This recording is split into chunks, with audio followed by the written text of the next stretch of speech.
মনের শত্রুতা, মনের অশান্তি, পশুর কুরবানির মাধ্যমে মনের পশুরা কুরবানি করতে যাচ্ছে। বাচ্চাকে নিয়ে আসছে, সেটা আরো খুবই ভালো লাগছে।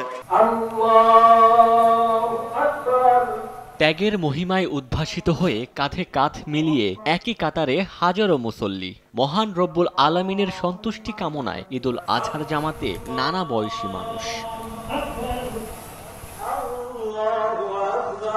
জাতভেদ ভুলে ক্রোধ ক্ষোভ মুছে আল্লাহু আকবার ধ্বনিতে মুখর হয়ে ওঠে ঈদগাহ। কিশোরগঞ্জের ঐতিহ্যবাহী শোলাকিয়া ঈদগাহে এবছর ১৯৭তম ঈদুল আজহার জামাত অনুষ্ঠিত হয়।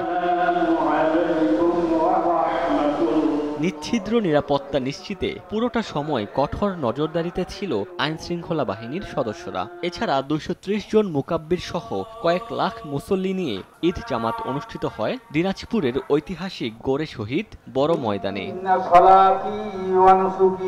নগদের কাছে সব গ্রাহকই প্রিয়, তাই তো সারা দেশে ক্যাশ আউট চার্জ সবচেয়ে কম। বৈরিতা নয়, সৌহার্দ্যপূর্ণ পরিবেশ বিরাজ করুক, নামাজ শেষে এমনই প্রার্থনা ছিল ধর্মপ্রাণ মুসল্লিদের।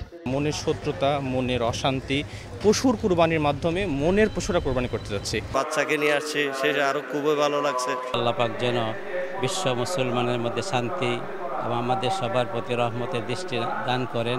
এক কাতারে সামিল হয়ে ঈদ জামাতে অংশ নেন জনপ্রতিনিধিরাও। ব্রাহ্মণবাড়িয়ায় জেলা ঈদগাহ ময়দানে সর্বস্তরের মানুষের সঙ্গে নামাজ আদায় করেন গৃহায়ন গণপূর্ত প্রতিমন্ত্রী এবং ব্রাহ্মণবাড়িয়া ৩ আসনের সংসদ সদস্য আম উবাইদুল মুক্তাদির চৌধুরী। আল্লাহর রাস্তায় উৎসর্গ করে দিয়ে আমরা সবাই যেন ভালোভাবে থাকি, নাগরিক দায়িত্ব পালন করি। যারা গরিব তাদেরকে সাহায্য সহযোগিতার মাধ্যমে তারাও যাতে করে এই ঈদের খুশিতে সামিল হতে পারে। বৈশ্বিক আজকে যে অর্থনৈতিক যে চ্যালেঞ্জ, সেগুলো যাতে করে আমরা মোকাবেলা করে সাধারণ মানুষের যেই অধিকারের কথা আমরা আমাদের নির্বাচনে বলেছি, সেগুলো যাতে করে আমরা বাস্তবায়ন করতে পারি। সবাই মিলে যদি আমরা উৎসব পালন করতে পারি, সেটাই হবে সত্যিকার অর্থে আমাদের উৎসব পালন।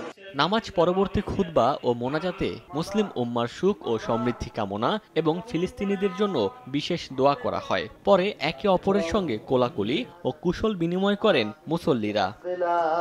ওমর ফারুক, সময় সংবাদ।